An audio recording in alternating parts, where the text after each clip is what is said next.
Olá, eu sou o Lucas Andrade, editor de Money Report, e converso agora com a Carolina Ignarra. Ela é CEO da Talento Incluir, uma das principais consultorias do país para a inclusão e que já colaborou com a inserção de mais de 7 mil pessoas com deficiência no mercado de trabalho.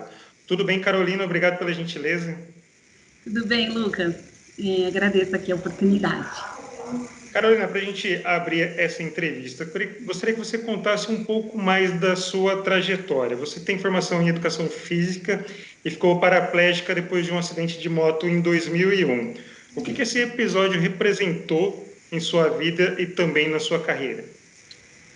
Bom, Lucas, eu me formei em educação física e o corpo é um instrumento muito importante para essa profissão. Então, quando eu me vi paraplégica, imediatamente eu me senti inválida. Veio a sensação de que eu não poderia mais trabalhar, principalmente na minha área. E era aquilo, um viés, né? Aquela crença limitante que eu tinha até então de pessoas com deficiência. Foi aquilo que veio. Bom, eu tive muita sorte, Lucas. Eu não tive tempo de chorar e a minha gestora já me chamou para trabalhar de novo. 3 meses depois, eu estava trabalhando, sendo cobrada, sendo reconhecida, que é o mais importante, sendo desafiada, enfim. E o trabalho eu entendo como um pilar muito importante da minha aspiração e da minha reintegração na sociedade. Então, a deficiência veio e me mostrou que eu era a mesma pessoa, o trabalho me ajudou a perceber que eu era a mesma pessoa, independente da nova condição. E aí, que claro, né, uma pessoa numa versão melhorada, porque daí a gente começa também a dar outros valores para tudo, inclusive para o trabalho. O trabalho, para mim, passou a ser muito importante. E uma coisa legal de dizer, assim, que hoje eu trabalhar com inclusão foi acontecendo, acho que, né, uma coisa que não foi nem muito planejada, mas foi acontecendo, traz para mim o entendimento do porquê eu tenho deficiência nessa existência, sabe? E só para gente entender, você falou que retomou o mercado de trabalho pouco tempo depois do acidente. Queria que você contasse, detalhasse um pouco mais para a gente. O que você foi percebendo depois que você virou cadeirante? O que tinha de adversidade ali dentro da empresa? Algumas situações que dificultavam, de repente, para uma pessoa com deficiência e que poderia ser mudado. O que você foi observando a partir desse acidente que mudou a sua carreira, que você viu que eram situações que eram comuns e que muitas vezes poderia acabar dificultando para uma pessoa com deficiência física? Bom, a primeira percepção que eu tive em relação a voltar ao mundo do trabalho foi a das possibilidades. E aí, assim, como minha volta foi acontecendo gradativamente, apesar do acidente ter acontecido em 2001, eu voltei mesmo para as empresas, então eu estava nos bastidores, eu trabalhava no início do home office, e para ir para a empresa mesmo, para encarar o mercado, foi em 2003, mais ou menos. E quando eu estava lá, eu não me via, né? Assim, não tinham outras, eu não tinha referência. Eu era a única, era uma coisa que, assim, eu não via nem outras deficiências, assim, era muito, era muito subjetiva a minha estada ali. E aí, é, quando eu comecei a ser abordada pelo mercado em 2004 para trabalhar nessas grandes empresas, para funções que não tinham nada a ver comigo, que aí eu me toquei de fato a falta de cultura de inclusão, né? Porque elas me faziam propostas para ser secretária, para ser recepcionista, coisas muito alinhadas daquilo que eu tenho capacidade de entrega, tenho interesse também em trabalhar. E aí eu falava, gente, elas enxergam a pessoa com deficiência como cota, né? E aí veio essa questão latente que eu entendo que é cultura, né? Só pergunto, o que o mercado precisa fazer para o que eu vi no mercado? Falta de cultura de inclusão e que aí reflete em todos os exemplos práticos que eu posso dar. Daí a falta de acessibilidade, todo mundo passa na catraca, eu passo pelo portãozinho do lado. Então, tudo bem, tem um acesso ali do lado, mas me diferencia, né? Sendo que se a gente tivesse acessibilidade, a gente podia estar passando todo mundo despercebido junto, né? Então, depois tem esses detalhes, mas tudo isso é decorrente da falta de cultura de inclusão. Foi esse tipo de percepção que te levou a virar empreendedora, acabar fundando a Talento Incluir? Eu queria que você contasse um pouco para a gente sobre isso. Esse motivo das empresas quererem me contratar foi o que me deu um start, né? Eu falei, gente, as empresas estão perdidas, elas precisam cumprir a cota, não sabem como se posicionar, na verdade elas não sabem nem por que existe a cota, porque existe, junto com a solicitação, você percebe que a pessoa queria, vamos trabalhar aqui, ela também estava ali, meio que, parece que querendo fazer um favor, né? Ela me vendia a vaga, como se estivesse querendo, olha, vem aqui que você vai trabalhar, você vai ter uma oportunidade que você nunca teria na vida. Até me diminuía no convite, né? Por que eu nunca teria na vida, gente? E aí eu comecei a sacar que essa questão das empresas precisava de muito preparo para as empresas poderem fazer a inclusão produtiva. Que a inclusão não pode ser por obrigação. A obrigação dá o pontapé inicial, que a lei de cotas dá o pontapé inicial, mas depois a gente tem que entender que aquilo é bom para todo mundo, inclusive para o negócio. Então foi assim que eu comecei a empreender, percebi que a empresa precisava de informação, que a minha história era um ótimo case para começar a prepará-los, e através do que aconteceu comigo, eu comecei a pensar em conteúdo. Puxa, vamos contar aqui que primeiro a gente vê perfil, aí eu comecei a montar uma palestra, daqui a pouco um treinamento, e assim eu fui montando todo soluções importantes para que a empresa consiga se preparar e se transformar a cultura mesmo, né? Porque cultura de inclusão é uma transformação. Então, eu queria que você detalhasse um pouco mais sobre isso, sobre a atuação da Talento Incluir, como você bem destacou, para fazer esse tipo de inclusão por convicção e não por uma mera obrigação. Como que você atua com as empresas para poder promover isso? Bom, a gente tem soluções em 4 frentes de atuação.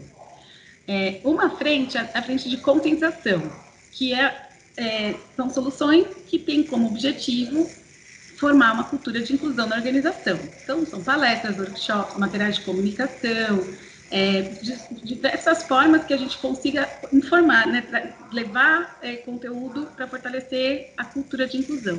E nessa etapa, a gente foca nos públicos, né? Então, tem aquele papo que é direcionado para o gestor, tem para o gestor mais estratégico, para o gestor que é direto, tem para o time que vai conviver com pessoas com deficiência, tem treinamentos direcionados para as pessoas com deficiência, porque a responsabilidade de inclusão é dividida, todo mundo, né? A empresa tem metade da responsabilidade, a pessoa tem a outra metade, né? Todo mundo precisa fazer seu papel.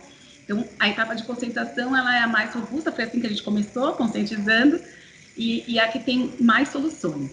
A gente tem uma etapa que é a etapa de contratação, que aí é a etapa de inclusão mesmo, né, que é o momento que a gente faz o processo de encontrar o candidato certo para as vagas que os clientes abrem com a gente. A gente tem uma etapa que a gente chama de acessibilidade, e aí a gente fala das 7 dimensões da acessibilidade. A acessibilidade arquitetônica é uma delas, mas a gente também tem questões de comunicação, questões de barreiras metodológicas, às vezes é o processo que está inacessível, né? Então a gente precisa olhar com essa... E também tem a acessibilidade tecnológica. E, por fim, na quarta frente de atuação, a gente trabalha a continuidade de carreira. Então, é cuidar das pessoas contratadas. A contratação não é a inclusão, a contratação é apenas o começo, a hora que você abriu as portas. E, a partir daí, os desafios aumentam, eu digo. A empresa tem desafio para contratar, eu falo, depois que você contratar, os desafios continuam e são, às vezes, até maiores. Aí, a gente tem que trabalhar com pesquisa de acompanhamento, a gente tem que trabalhar com orientação direcionada para o gestor ter aonde buscar apoio quando ele tem algum desafio. Então, a gente tem algumas soluções e, dessa forma, a gente vem atendendo as empresas e construindo um mercado de trabalho um pouco mais inclusivo. Eu queria explorar um pouco mais esse assunto da retenção. Por que ainda é difícil fazer essa retenção? Como você bem disse lá no começo, muitas vezes te colocavam em cargos, né, em situações que você não julgava que condizia com a sua capacidade. Por que ainda é tão difícil, assim, tem a parte da contratação, como você bem explicou, e por que é difícil essa retenção, você valorizar um funcionário com deficiência, criar condições para que ele alcance postos mais, digamos, mais relevantes numa companhia? Bom, quando a gente pensa no viés, na crença limitante, o que de fato limita, o que a gente pensa sobre pessoas com deficiência? A incapacidade e até a vitimização, né? Tem o lance de achar que é coitadinho, tudo isso faz com que o esforço para quebrar esses rótulos seja mais do que informar. A gente tem que informar e tem que atuar. A gente tem que fazer com que as pessoas no dia a dia percebam que aquilo que a Carol veio, palestrou, falou, de fato acontece. Na prática, se a gente tivesse as pessoas com deficiência prontas, a gente não precisava da lei de cotas. Então, existe um gap tanto técnico como comportamental, que aí, quando o cara contrata, ele não encontra todos aqueles comportamentos de mercado de trabalho, de quem já foi a vida inteira sabendo que depois ia trabalhar, que ia fazer faculdade. A pessoa com deficiência não passou por isso, a pessoa com deficiência não ia no recreio da escola. Então, sabe aquele lance de se relacionar?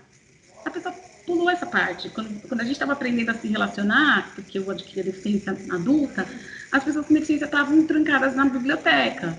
Então, existe esse gap. E aí, a retenção, ela precisa enxergar que não dá para tratar igual. Se a gente teve que fazer diferente na contratação, tem que ter uma lei para contratar, tem que fazer diferente depois.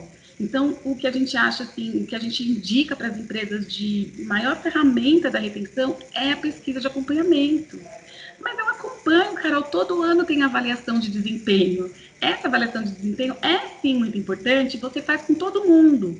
Legal. Para a pessoa com deficiência, precisa desse caixote a mais, ó, porque só essa não está sendo suficiente.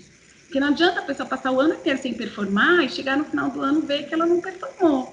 Então, a nossa orientação é, vamos ver de 2 em 2 meses, vamos juntos e sanando os problemas, porque o gestor do dia a dia, ele não está acostumado com a pessoa que não foi para o recreio, então ele não consegue entender que o comportamento tem um motivo e que ele, como gestor, tem esse papel de desenvolvedor, né?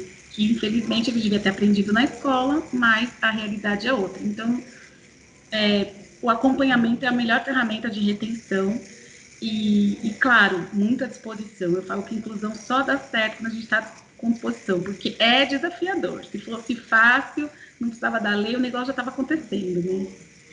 Nessa sua trajetória, qual que é a sua percepção sobre quando as empresas te procuram para promover esse tipo de inclusão? Melhorou com relação àquelas que buscam por convicção, em relação àquelas que fazem obrigação?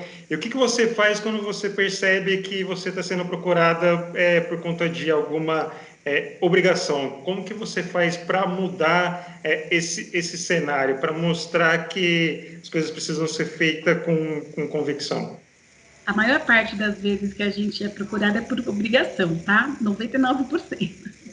Raras são as empresas que têm a convicção mesmo. E aí, assim, às vezes, a área de diversidade, a área de recursos humanos, que são os nossos clientes, eles que buscam o nosso trabalho, está mais avançada, mas muitas vezes não está na empresa ainda. Elas estão, né? As pessoas que estão ali na frente e conversam comigo, muito míopes, porque elas são otimistas e elas querem dizer que a empresa é inclusiva. Imagina, o diretor liberou isso, liberou aquilo. Mas na hora que a gente encontra com os executivos mesmo, uma fala que parece tão...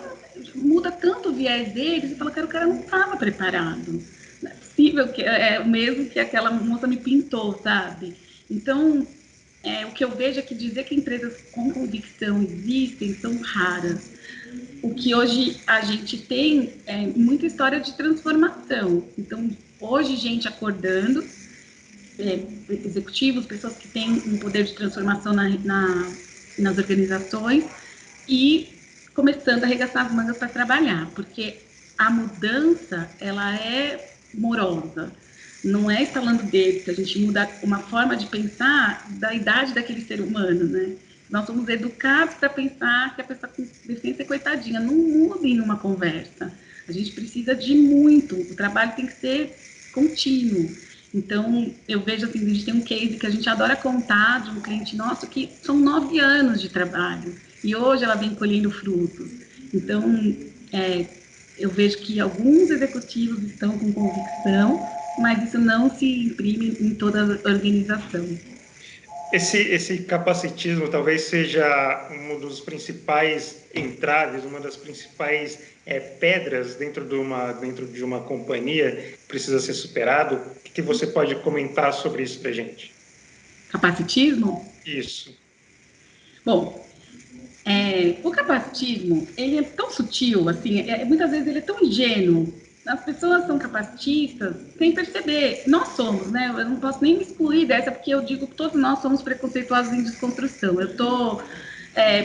Não posso apontar o dedo, porque muitas vezes, na hora que eu vejo a história de um menino com síndrome de Down, eu também venho, que bonitinho, como se fosse criança, e na verdade é um adulto. Então, o capacitismo, ele é uma repetição de comportamentos opressores, que na maior parte das vezes a intenção é agradar. Então, atitudes capacitistas que acontecem comigo, quando eu estou saindo de casa às 7 da manhã, estou no elevador, estou arrumada, estou saindo, o vizinho pergunta, você está indo ao médico? Não passa na cabeça dele que eu estou indo trabalhar, né? Então, se você está sozinha, muitas vezes eu viajo sozinha, e aí eu estou ali passando na inspeção do aeroporto, eu preciso de uma pequena ajuda, que é tirar minha mochila de trás da cadeira. Mas você não pode viajar sozinha, né? Nossa, preciso de uma ajuda, por causa dessa ajuda eu não posso viajar sozinha.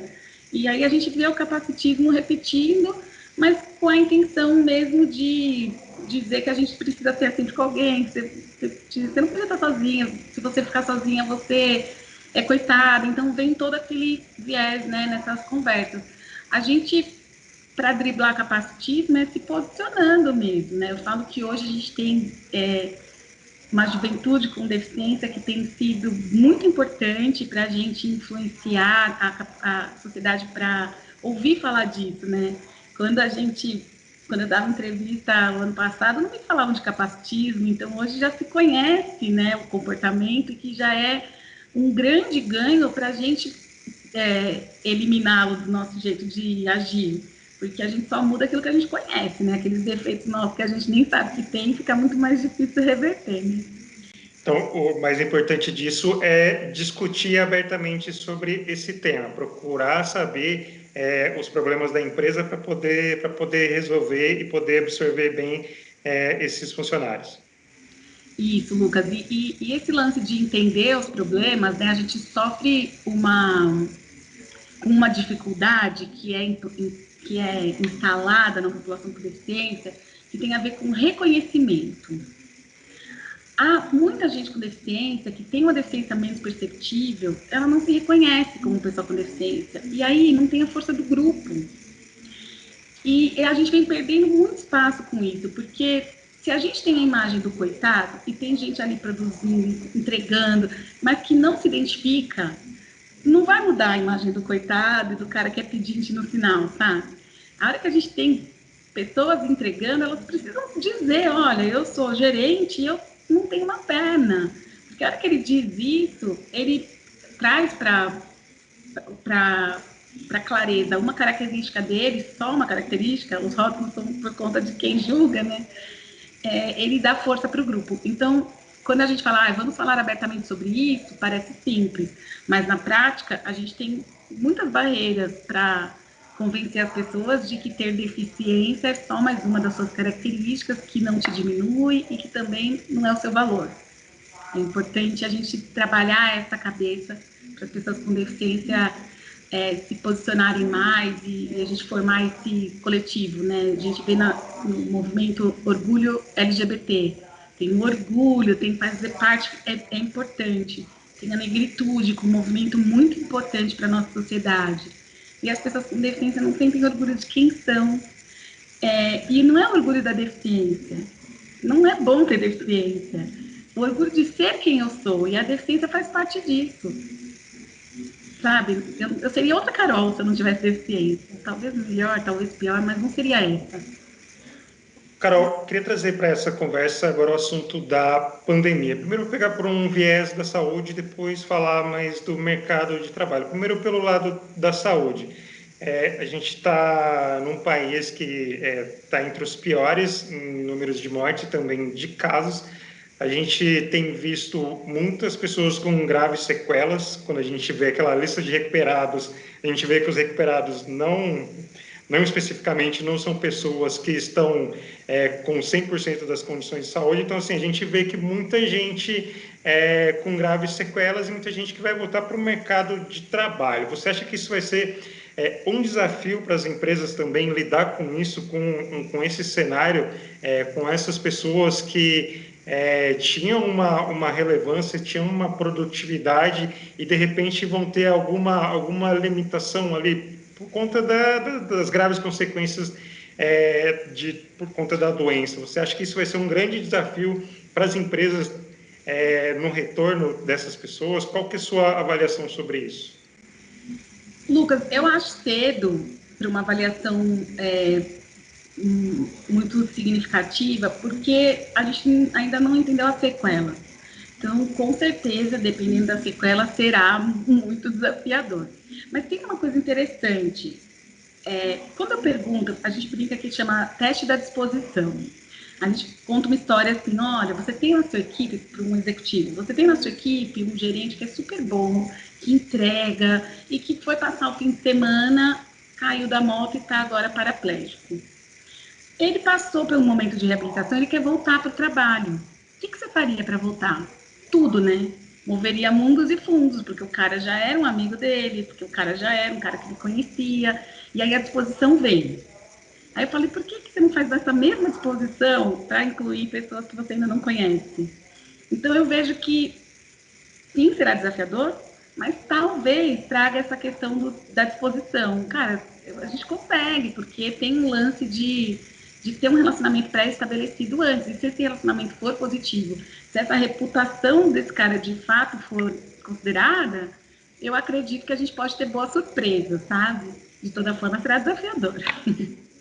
E com relação ao ambiente de trabalho, a gente vê muitas empresas devem continuar no home office, então num sistema híbrido. Isso muda de alguma forma a perspectiva para pessoas com deficiência? Isso pode contribuir de certa forma para mais inclusões? Como você vê isso? Certamente, o sistema híbrido de trabalho impacta muito positivamente na inclusão de pessoas com deficiência. Quando a gente começou a falar de home office antes da pandemia, começou a falar de pessoas com deficiência, com possibilidade de trabalhar em home office, veio uma frente meio contra dizendo que o objetivo não é incluir. Pois é. Só que tem gente que é incluída. Ela só não tem dinheiro para andar com um enfermeiro do lado, um acompanhante do lado. Ou ela quer também, porque não é fácil você ter uma pessoa o dia inteiro do seu lado, né? Quando você tem uma necessidade específica. Então, a gente já tinha tido essa estrutura anterior, nem a fiscalização olhava com bons olhos o home office e passou a entender que tem gente que sim, o home office é a solução para a pessoa trabalhar. Agora, eu acredito que vai abrir muitas possibilidades, mas eu tenho uma preocupação de também acomodar. Agora, eu também não preciso melhorar o transporte público porque as pessoas não saem mais de casa. E aí eu começo a me preocupar com o que vai continuar do jeito que está. Então, eu vejo que a dificuldade, a deficiência da pessoa, ela é mais limitante quando o meio não é acessível. Então, ela podendo ficar na casa dela, obviamente ela já preparou aquele ambiente para as necessidades dela, está muito mais acessível do que sair, pode gerar uma situação de conforto e a gente perder o que a gente está conquistando externamente. Tomando esse cuidado. Agora, com certeza, uma parcela muito significativa da população com deficiência trabalhará em casa muito melhor, com muito mais segurança e com muito mais produtividade, assim. Eu acho que tem que ter perfil, não é só pela deficiência, sabe? Porque às vezes falam, mas esse tipo de deficiência pode trabalhar em home office. Tem que ter perfil, gente. Meu tipo de deficiência não define o que eu gosto e o que eu não gosto. Eu gosto de rua, então, para mim, mesmo que se eu não me mexesse, eu ia dar um jeito de estar na rua, sabe? E de novo a gente volta naquele papo de que tem que ser por convicção, não por uma obrigação, não por ajuste ali, vamos, como você bem falou, vamos deixar essa pessoa em casa, que facilita para a gente, assim, ficar mais cômodo para a empresa. Não pode ser desse jeito, né? Não, não pode ser por comodismo, tem que ser de fato porque é importante e porque assim, a hora que você não vai para a empresa, você se relaciona menos também. Se você se relaciona menos, tem menos chance de crescer. Então tem uma série de questões no home office que precisa ser muito trabalhada. Por isso que eu acho precoce a gente pensar que ficaremos de fato home office. Eu acredito que vai mudar tudo, já mudou, né? Mudamos, mas a gente ainda tem que amadurecer, né? Quando a gente tiver liberdade de novo, que eu acho que as decisões de fato serão tomadas. Carol, para a gente fechar essa entrevista, a gente já fez várias conversas aqui com outras mulheres executivas. Sempre a gente explora essa dificuldade que muitas vezes as mulheres têm de acessar o topo, desse preconceito e tudo mais. A gente tratou nessa conversa aqui que as pessoas com deficiência têm dificuldades a mais, preconceito e tantas outras coisas que foi dito aqui. Pegando o seu exemplo, você é uma executiva, uma pessoa com uma trajetória bem sucedida, tem uma empresa que atua nesse segmento. Eu queria que você falasse para a gente encerrar, o que você faz sobre a sua atuação para poder inspirar, conscientizar e valorizar o papel das pessoas com deficiência, não só nas empresas, mas na sociedade em geral. O que você tem feito para a gente encerrar essa entrevista? Boa, Lucas, essa que faz a gente refletir. Bom, Lucas, assim, uma das coisas que eu acredito que seja mais importante para a gente crescer e conquistar as posições que a gente almeja no trabalho é o exercício diário do autoconhecimento. A gente tem muito que trabalhar quem somos, estar sempre aberto e disponível para ouvir, para escuta, para ouvir sobre você, para ouvir sobre. Eu falo, aquilo que você faz bem, todo mundo fala, todo mundo te elogia. Mas abre os ouvidos para ouvir aquilo que você não faz bem. Então, eu acredito que o autoconhecimento é esse exercício, né? De você estar aberto e de você estar, de fato, querendo se melhorar a cada minuto do dia, a cada dia que passa. Esse é um ponto. E eu faço, né? Então, não é só faça, né? É uma coisa que eu trabalho muito em mim. Agora, outro ponto que eu acho que, não sei, gente, pode até ser que a gente encontre algum dia alguém dizendo que chegou lá fazendo o que não gosta, mas até hoje eu nunca vi ninguém falando que chegou onde queria fazendo o que não gosta. Então, a felicidade precisa ser encontrada no trabalho. E não é o que você faz, é como você olha para o que você faz, né? Porque todo trabalho, ninguém acorda de manhã pensando em fazer algo que vai prejudicar alguém, né? Então, todo trabalho tem o seu motivo bonito, tem o seu, né, o seu objetivo que tem algum impacto de alguma forma, né? Eu falo que uma das mulheres que mais me inspira é a Luiz Helena do Magalu, e eu nunca vi um propósito tão lindo que nem o do Magalu, que é entregar pessoas. Então, assim, não importa, não é vender seu celular, é entregar pessoas. Então, você está lá vendendo celular, mas quando você está vendendo celular, você está ajudando a sua empresa a ganhar mais e crescer, entregar mais gente. Então, quando a gente tem um propósito muito claro e alinhado com o propósito do trabalho que você está, né, encontra no que você faz a tal felicidade, aí a coisa chega. Com certeza o sucesso chega. Carol, muito obrigado. Agradeço a sua gentileza em conversar com a gente, esclarecer as nossas dúvidas. Obrigada, Lucas. Eu que agradeço, gente. E que bom, né? Mais uma oportunidade da gente estar aqui falando de inclusão é sempre um motivo de agradecimento. O NEPOD conversou com a Carolina Ignarra, CEO da Talento Incluir. Obrigado pela atenção e até a próxima.